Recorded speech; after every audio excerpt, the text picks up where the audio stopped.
Thank you so much.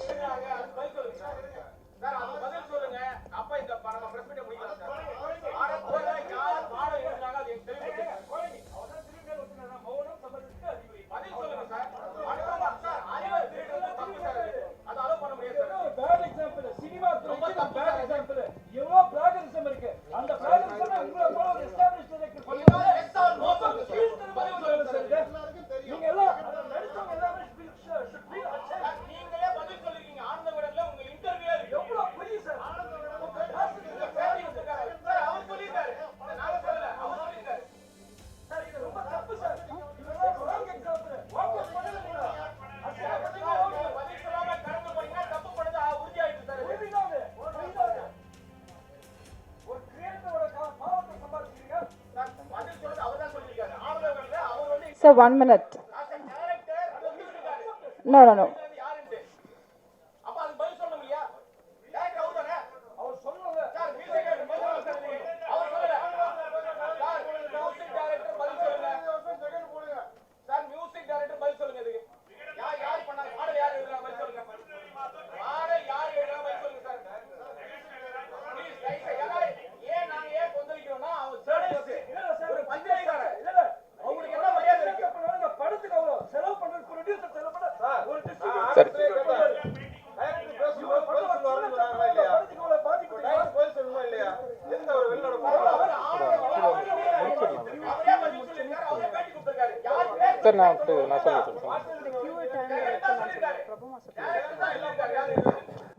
பாருங்க, இப்போ ஜெகனும் சக்தி சாரும் சேர்ந்ததை படத்தை பண்ணாங்க. அது இல்ல இல்ல இப்ப அதுக்கு பிறகு ஜெகன் வந்து பாரு ரெண்டும் பேசி முடிச்சு சக்தி சார் எழுதாங்க முடிச்சாச்சு. இப்ப ஜெகனை வரல. நீங்க அதனால பாருங்க,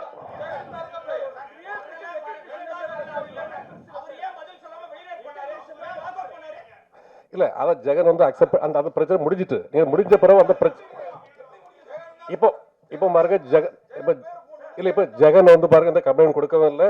நீங்க அதனால இந்த படத்துக்கு பிரச்சனை பண்ணாதீங்க.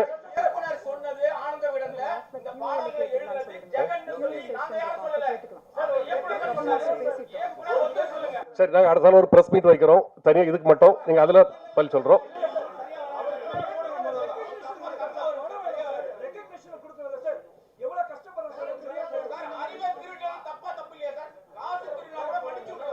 இப்ப பாருங்க, இங்க ஜெகனும் இல்ல டைரக்டரும் இல்ல. நீங்க பாருங்க,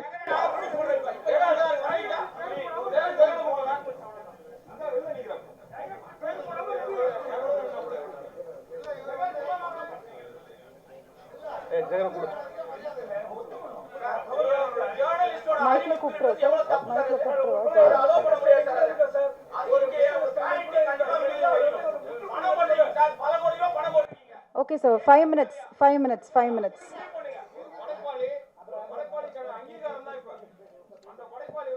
இல்ல சார், we respect.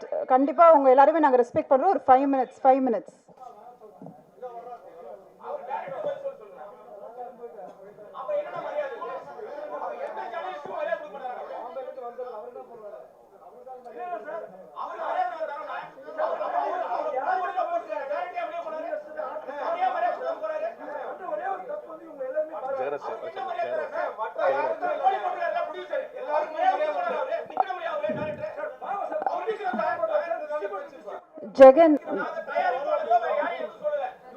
ஜெகன் எங்க இருந்தாலும் கொஞ்சம் வாங்க மேடைக்கு ப்ளீஸ்.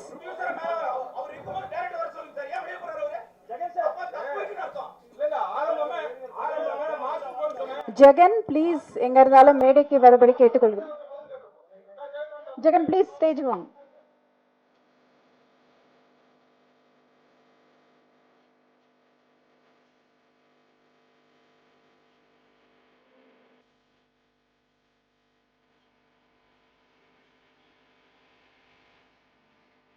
அனைவருக்கும் வணக்கம். டிரான்ஸ் இந்தியா நிறுவனத்தில் வந்து 2014 வருஷம்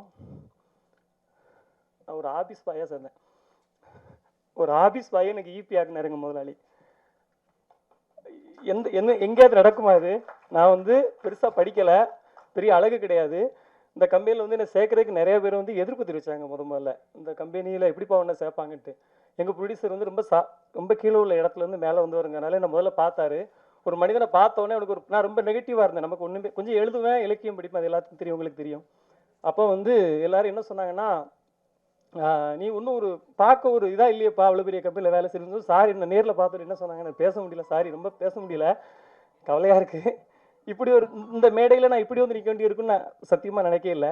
அப்போ சார் என்ன சொன்னாங்க தெரியுமா ஃபஸ்ட்டு, நீ ஆள் நல்லா ஹைட்டாக இருக்கியப்பா, இது எவ்வளோ பெரிய பாசிட்டிவான விஷயம் தெரியுமா, ஹைட்டாக இருக்கிறது ஒரு பர்சனாலிட்டி, நீ அதை மூலம் நினச்சிக்க அப்படின்னு சொல்லி ஃபஸ்ட்டே ஊக்குவிச்சு, நான் ஆஃபீஸ் பாயாக இருக்கும்போது எந்த சேரை தொடச்சனோ அதே சேரில் சார் என்னை உட்கார வச்சாங்க. அதனால் என்றைக்குமே நான் அவங்களுக்கு என்றைக்குமே விசுவாசமாக இருப்பேன். அது வந்து இப்போ என் ஒய்ஃபு, எனக்கு 3 குழந்தைங்க இருக்குது, என் ஒய்ஃபு என் 3 குழந்தைங்க வேணுமா, ராஜேந்திர ராஜன் சார் வேணுமானா நான் அவர் தான் வேணும்னு சொல்லுவேன். எனக்கு இந்த வாழ்க்கையே கொடுத்தது அவர், எனக்கு கல்யாணம் நடந்ததுலேருந்து எனக்கு எல்லாமே அவர் தான், இதுக்கு மேலே கிடைக்க போகிறது அவர் தான். அதனால் அவரை கஷ்டப்படுத்துகிற மாதிரி எதையுமே செய்யக்கூடாதுங்கிறதுல நான் தெளிவாக இருந்தேன். ஆனால் அதே நேரத்தில் ஒரு உண்மையை சொல்லணும். அது வந்து உண்மையை வந்து ரொம்ப நாள் மறைக்க முடியாது, மறைக்க முடியும், அழிக்க முடியாது இல்லையா, நம்ம அதை சொல்லணும். என்ன நடந்துச்சுங்கிறத சொல்லிடுறேன், யாரும் தவற நினைக்க வேண்டாம் இதில் சம்மந்தப்பட்ட. ஏன்னா இங்கே நடந்த உண்மை எல்லாத்துக்கும் தெரியும். அதனால் ஆனால் சில நேரத்தில் சில பேர்களால் வெளிப்படுத்த முடியாது. அது பூபதி மாஸ்டராக இருந்தாலும் எடிட்டராக இருந்தாலும் எல்லாத்துக்கும் தெரியும், அதை வெளிப்படுத்த முடியாது. நான் என்ன நடந்துங்கிறத சொல்லிடுறேன். இந்த படத்துக்கு முதல்ல மியூசிக் டைரக்டர் சாம்சியஸ், அவருக்கு இயக்குனருக்கும் கொஞ்சம் செட் ஆகலைங்கனால அவர் விலகிட்டார் படத்துலேருந்து. அப்புறம் வந்து பாட்டு வந்து போலீஸ்காரனை கட்டிக்கிட்டு அங்கே பாட்டு எப்படி உருவாச்சுங்கிறதே நான் உண்மையை சொல்லிடுறேன். சிகப்பு சூரியன் ஒரு படம், சில்க் சுமிதா வந்து கண்டா கண்டா மாப்பிள்ளைன்னு ஒரு பாட்டு வரும். அதில் வந்து போலீஸ்காரனை கட்டினா அடிப்பா, டாக்டரை கட்டினா அப்படின்ற மாதிரி ஒரு லிரிக்ஸ் வரும். அப்போ வந்து நாங்கள் வந்து மலையாளத்தில் ஒரு பாட்டு வந்து பெரிய ஹிட்டான ஒரு பாட்டு இருந்துச்சு. அந்த பாட்டோட டியூன் எடுத்து மியூசிக் டைரக்டருக்கு அனுப்பணும். அப்போ நானும் இருந்தோம், டைரக்டர் இருந்தார், கோ டைரக்டர் காமராஜ்னு ஒருத்தர் இருந்தார். அவர் தான் இதோடைய மூலகர்த்தா, இந்த பாட்டுக்கு ஐடியா சொன்னது அவர் தான். இப்படி ஒன்று பண்ணலாம், உடனே மியூசிக் டைரக்டர் வந்து அந்த டியூனை உள்வாங்கி, ஆனால் அது காப்பி அடிக்கலை, அதை விட பெஸ்ட்டாக ஒன்று கொடுத்தாரு. கொடுத்த உடனே அதுக்கு வந்து டியூனுக்கு வார்த்தை எழுதணும். எழுதும்போது டேரக்டர் உட்காந்துருந்தேன், நான் உட்காந்துருந்தேன். டியூனை கேட்டு ஏன்னா தத்தகாரம்னா என்ன அப்படின்னா நிறைய பேருக்கு தெரியாது, டேரக்டருக்கே தெரியும், எனக்கு தெரியும் தத்தகாரம்னா என்னட்டு. அந்த தத்தகாரத்துக்கு நான் வார்த்தைகள் எழுதினேன், சில இன்புட்ஸ் அவர் கொடுத்தாரு, பாட்டு எழுதி முடிச்சு. நான் எப்போதுமே இது வரைக்கும் என்கிட்ட இருக்குது எல்லா பாட்டையும் நான் எழுதி இயக்குனருக்கு தான் அனுப்புவேன், மியூசிக் டைரக்டருக்கு நேரடி அனுப்ப மாட்டேன், இயக்குனர் வழியாக தான் போகும். அப்படி உருவாச்சு. அப்படி அந்த பாட்டு வந்து வந்துட்டு இருக்க நேரத்தில் ஒரு இடையில என்ன ஒரு பிரச்சனை வந்துச்சுன்னா, டைரக்டருக்கு எனக்கும் நான் ப்ரொடக்ஷனில் ஈபி இப்போ எங்கள் சார் வந்து ரொம்ப எல்லாத்துலேயுமே கணக்காக இருக்கணுமாங்க. அதாவது படத்துக்குள்ளே எவ்வளோ நாள் செலவு பண்ணி வேஸ்ட்டாக செலவு பண்ணக்கூடாது, கவனமாக இருப்பாங்க. அப்போ சில விஷயங்கள் வந்து ப்ரொடக்ஷனில் கொஞ்சம் எக்ஸஸ் ஆகுது.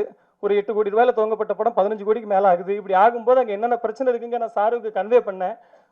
அதில் வந்து ரொம்ப டென்ஷன் ஆகிட்டு என்ன பண்ணிட்டாரு, நான் பாட்டில் வந்து ஜெகன் பேரை போட மாட்டேன்ட்டு எங்கள் சார் ரொம்ப ரிக்வஸ்ட் பண்ணாங்க, உண்மையிலே போடுங்க சார், சின்ன பையன் தானே வளர்ந்துட்டு போட்டு சார் அப்படின்னு சொன்னாங்க. ஆனால் அவர் கேட்கல. சார் வந்து நான் ஏன் இதெல்லாம் உங்ககிட்ட சொல்லலை, நீங்கள் எனக்கு தெரியும், நான் முதல்ல சொன்னால் நீங்கள்லாம் எனக்கு எல்லாம் எப்படி வந்திருக்கேன்னு உங்களுக்கு தெரியும் இல்லையா. நான் எதுக்கு சொல்லலை அப்படின்னா, நான் அந்த பிரச்சனையை பண்ணால் அவர் டிஐக்கு வரமாட்டார், படம் ஃபஸ்ட்டு காப்பி எடுக்க முடியாது, 15 கோடி ரூபா செலவு பண்ணிட்டு வந்து பிஸ்னஸ் பிரச்சனைலாம் இருக்குது அப்படின்னு சொல்லிட்டு நான் அமைதியாக இருந்தேன். இன்னைக்கு கேட்டதுனால உண்மையை சொல்ல வேண்டிய ஆயிடுச்சு. இது வரைக்கும்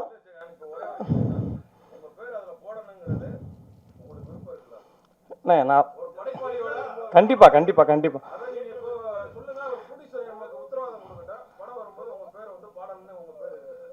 இல்லைண்ணா, அது ப்ரொடியூசர் என்ன முடிவு எடுத்தாலும் அதுக்கு கட்டுப்படுத்திருக்கேன். ஆனால் இப்போ எனக்கு உங்களுக்கு இப்போ உண்மை தெரிஞ்சு.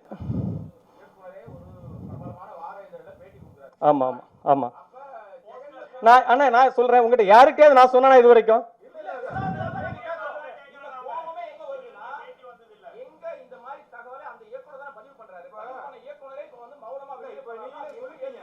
எல்லாரும் முன்னாடி இப்ப நீங்களே சொல்லிட்டீங்கல்ல, நான் எல்லாமே இயக்குனருக்கு தான் எழுதி அனுப்புனேன்.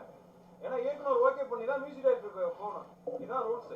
பணம் எடுக்கிறது பிரச்சனை இல்ல, அறிவை தான் எடுக்க கூடாது. அது ரொம்ப ஒரு படைப்பாளியா உங்களுக்கு அங்கீகாரம் வேணுங்கிறது சக பத்திரிகையாளரா நாங்க வந்து இப்ப கோரிக்கை வைக்கிறோம்.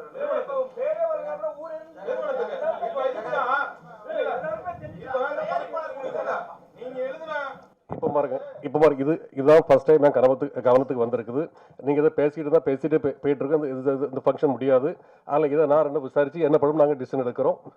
நான் ஜெயட்டும் பேசிட்டு பேசிக்கிட்டு பேச முடிவு எடுக்கிறேன்.